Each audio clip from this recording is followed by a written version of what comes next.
For today's video, magluluto ako ngayon ng seafood pancit bihon. Yan po lahat ng ingredients na gagamitin ko sa pagluluto.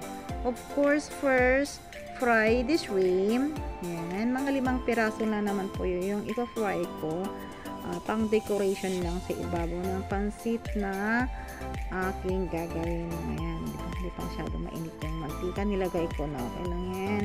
And then, cook na natin yan until golden brown. Ayan, kailangan hanggang golden brown yan pagka-fry para maging crunchy yung ating shrimp. Ayan. And then, isa-set aside na natin. Pwede na. Ganyan lang. Set aside. And then, saute the onion with the hot oil and the garlic. Ayan. Kailangan gigisa natin yung onion at garlic hanggang golden brown, hanggang lumabas yung bango ng ating garlic and onion. Yan. Halo-haloin na natin para hindi masunog, para maging balance yung kulay at ang pagkakaluto niyan. And then put the shrimp and then mix it together na para may spread yung bango at matanggal yung lansa ng ating shrimp. Yan. Mix together yan natin. Gisa-gisa. Ganyan lang. And then, add the black pepper.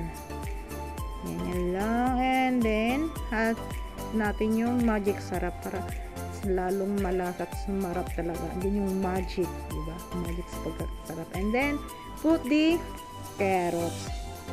Mix it together. Yan. Halo-haloin na natin para maging balance ang pagkakaluto niya. And then, add the beans.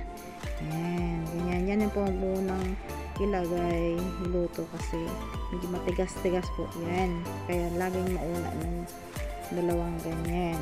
And then, put the soy sauce para mayroon na siyang lasa. And then, mix it together para balance po yung ang lasa niya. And then, put the water.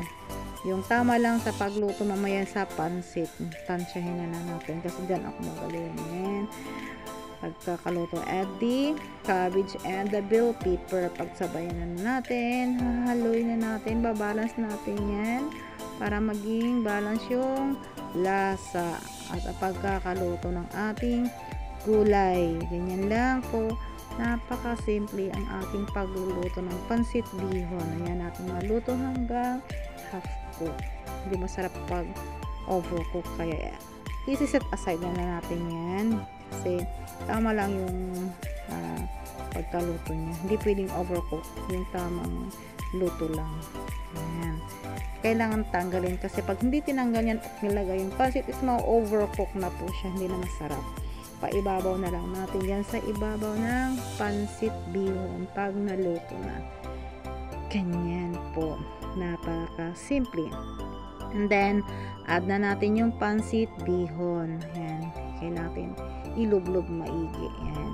Kailangan lulutuin na natin. Diba? Tama lang yung tubig na nilagay ko dyan. So, lulutuin na natin. Hahayaan muna na natin yan hanggang kumunti yung water. Yan. Wala na. Kunti na po yung tubig niya. Ganyan lang. Hayaan na natin yung pancit hanggang maluto. Then, mix na natin. Para maging balance ang pagkakaluto ng ating pancit. Ganyan lang po. Napakadali. As simple as that lang naman po yung ginawa ko. Simple lang. Yung aking pancit bihon. Napakaganyan pa. Pinahina ko na yung apo niya para hindi po masunog yung aking pancit. Dahan-dahan na lang po yung pagkakaluto niya. Ayan. Mix na natin. Kailangan natin i-mix dyan. Halo-halo. Mekos na sabi nila, diba? Yan. Para hindi po masunog. Para yung nasa ibabaw na is mapunta sa ilalim. At nasa ating masarap na pancit bihon. Ganyan. Diba? Sarap ng ating pancit bihon, guys. O, yan. Kunti na. Wala na ng tubig.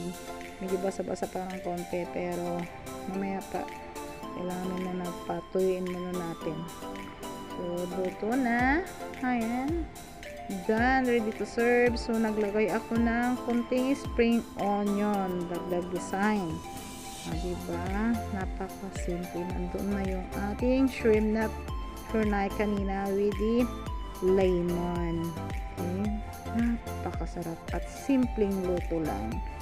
Guys, napatakam-takam tayo sa sarap ng ating seafood pancit bihon. So yummy!